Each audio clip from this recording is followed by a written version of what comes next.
I would like to offer a conclusion on the SolidWorks course. SolidWorks is a parametric 3D CAD modeling system. It starts with a sketch, and when a sketch is generated, it can produce a solid. Solids can produce several things like assemblies and engineering drawings. Sketches should be fully constrained, and they can be fully constrained with the use of relations and dimensions.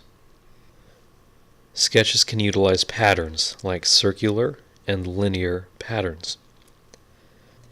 Solids can be formed by extruding, formed by revolving and sweeping, and extra features can be added like fillets, chamfers, and circular patterns and features in solids. I hope this Allison course has been beneficial to you, and I'll look forward to seeing you in another course. Thank you.